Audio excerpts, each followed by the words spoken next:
দেখুন, কোনো রকম মিথ্যা আশ্বাস আমি আপনাদের দেব না। এমনিতেই পেশেন্টের নানা জায়গায় ইনজুরি রয়েছে, আর তার রীতিমধ্যেই ইন্টারনাল হ্যামারেজ শুরু হয়ে গেছে। আমরা ব্লাড দেওয়া শুরু করেছি, কিন্তু তার যতটা ব্লাড নেওয়ার কথা ততটা ব্লাড টানতে পারছে না। এখন এই পরিস্থিতিতে আমাদের একটা জরুরি অপারেশন করা দরকার, আর বুঝতেই পারছেন যে অপারেশনটা কতটা রিস্কি হবে। এমনিতেই প্রচুর রক্ত শরীর থেকে বেরিয়ে গেছে। এখন পেশেন্টকে ওটির জন্য রেডি করা হচ্ছে। আপনাদের অনুমতি ছাড়া আমরা তো এগোতে পারবো না, তাই এই ফর্মটা আপনাদের ফিল আপ করে দিতে হবে।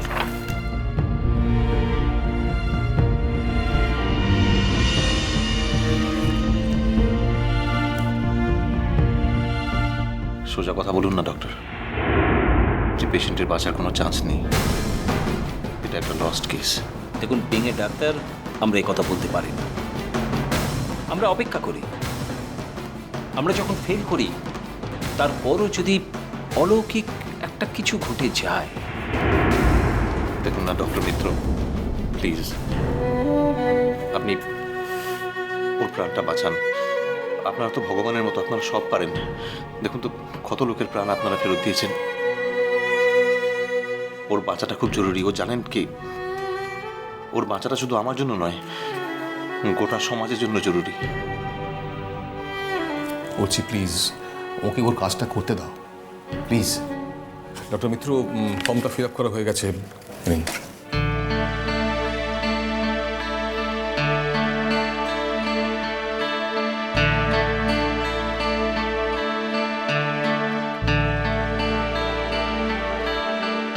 আচ্ছা, আপনি পেশেন্টের কে হন? হাজবেন্ড। ও, তাহলে সইটা আপনিই করুন।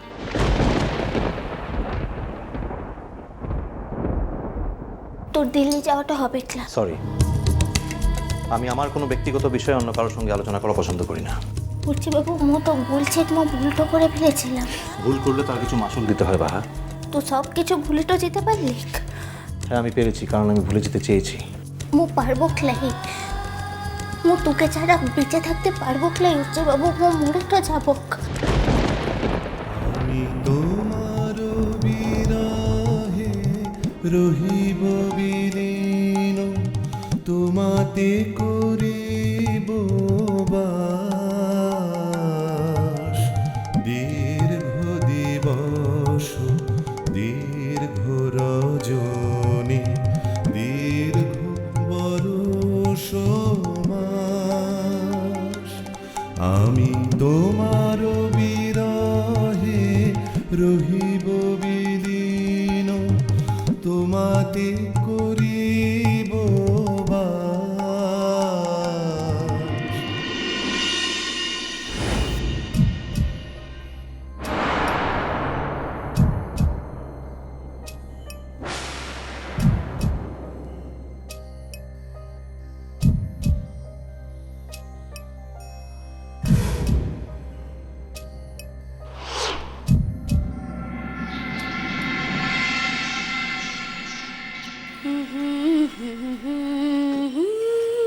আচ্ছা মা, একটা কথা আমাকে সত্যি করে বলো তো, কি বাবা?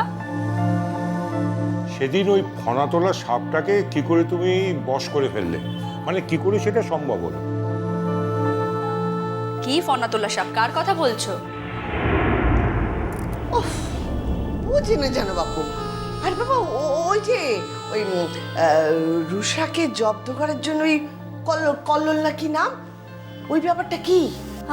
আচ্ছা, তুমি কি করে জানলে যে কল্লোল নামে একজনের সঙ্গে ও চলে গেছিল? আর কল্লোল কিভাবে ওকে জব্দ করলো? তুমি কি জানো কমলিকা? মা,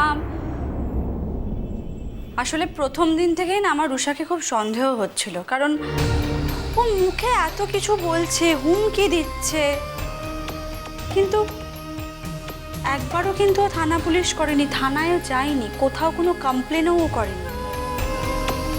সেই জন্য আমেরিকায় ও যে শহরে থাকতো, সেখানে আমার কিছু বন্ধু বান্ধবও থাকে, তাদেরকে দিয়ে আমি একটু আধটু খোঁজ খবর নেওয়ার চেষ্টা করছিলাম। আরে বাপ, তা তুমি কি জানতে পারলে মা? বাবা, সেটা আমি এক্ষুনি কিছু বলবো না, মানে আমি বলতে চাইছি না, কারণ আমি যেটুকু শুনেছি সবটাই কিন্তু লোকের মুখে শোনা, আর সেটা কতটা সত্যি কতটা মিথ্যে আমি জানি না। আমি না আরও কয়েকটা দিন ওকে অবজার্ভ করি, তারপর না হয় ফোনে আমার বন্ধুদেরকে আমাদের সন্দেহের কথাটা জানাবো। সন্দেহ? সে আছে মা। কিন্তু মা আমাদেরও তো অ্যালার্ট থাকতে হবে না? তুমি যেটুকু জেনেছো আমাদের বলো। দেখো, আমি তো শুনেছি ওই সন্দেহজনক কথাবার্তা ও টেলিফোনে বলছে, আর আমি সেটা সবাইকে বলেওছি। বাবা, আমি যতদূর শুনেছি যে ওই দেশেও একটা বড়সড় স্মাগলিং গ্রুপের সঙ্গে জড়িয়ে পড়েছিল।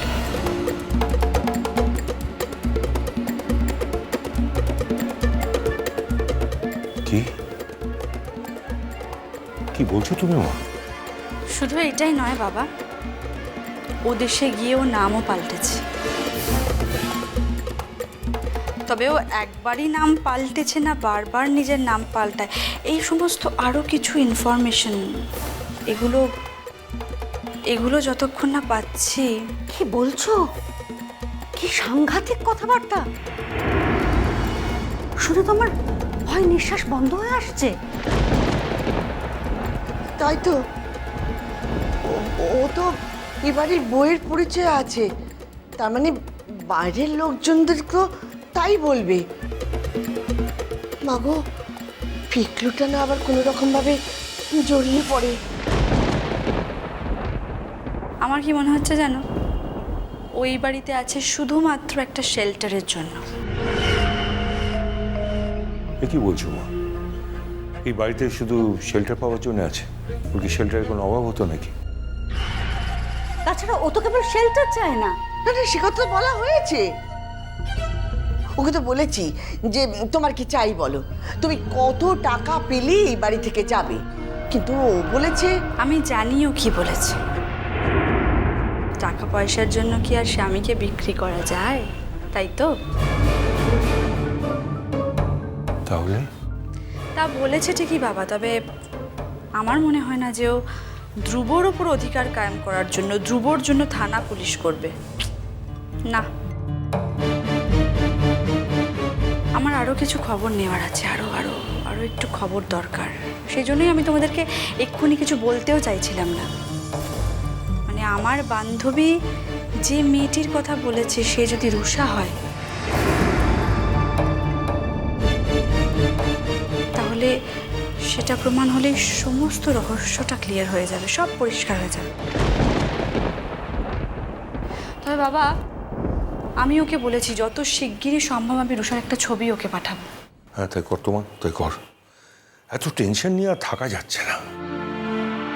আসলে আমার কি মনে হয় জানিস, আমার মনে হয় যে ও আর তোর বান্ধবী যার কথা বলেছে দুজনে এক নয়।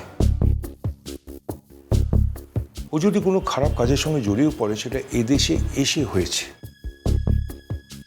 কারণ বিদেশের থেকে খারাপ উদ্দেশ্য নিয়ে খারাপ কাজ করার জন্য এখানে আসবে সেটা কিন্তু আমার মনে হয় না। কারণ বিদেশি লোকেদের কাছে টাকা অনেক বেশি, এখানে তো সেটা হতে পারে বাবা, হতে পারে, অনেক কিছু হতে পারে। আসলে আমি নিজেই এখনো পুরোটা শিওর হতে পারিনি, তাই তোমাদেরকে আমি ক্লিয়ারলি এখন কিচ্ছু বলতে পারবো না। তবে এই যখন তখন বাড়ি থেকে বেরিয়ে যাওয়া, কার না কার সঙ্গে মেশা, আমাদের তো স্পষ্ট করে জানতে চাওয়া উচিত। সেই তো, এই বাড়ি থেকে যখন তখন বেরিয়ে যাচ্ছে, যখন তখন ঢুকছে, সেটা আর এখানে হতে পারে না। কিন্তু ধরো ওকে যদি দুটো কড়া কথা বলি, তাহলে তো মনে মনে নিজেকে এবারে বউ বলে ভাবতে শুরু করবে। মানে আমি বলছি যে ভাবে সেই জন্যই ওকে শাসন করা হচ্ছে। না, সে ও কি ভাবছে তার দায় তো আর আমাদের নয়। আমাদের বাড়ির একটা ডিসিপ্লিন আছে, আর সেইটা সকলকে মেনে চলতে হয়।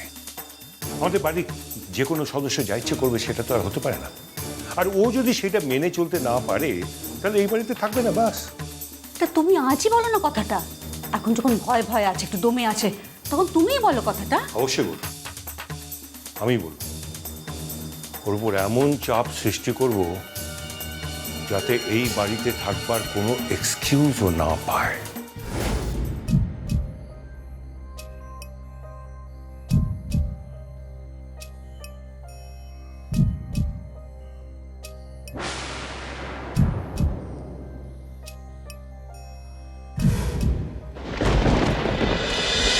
মিষ্টি কুটু মিষ্টি কুটু মিষ্টি কুটু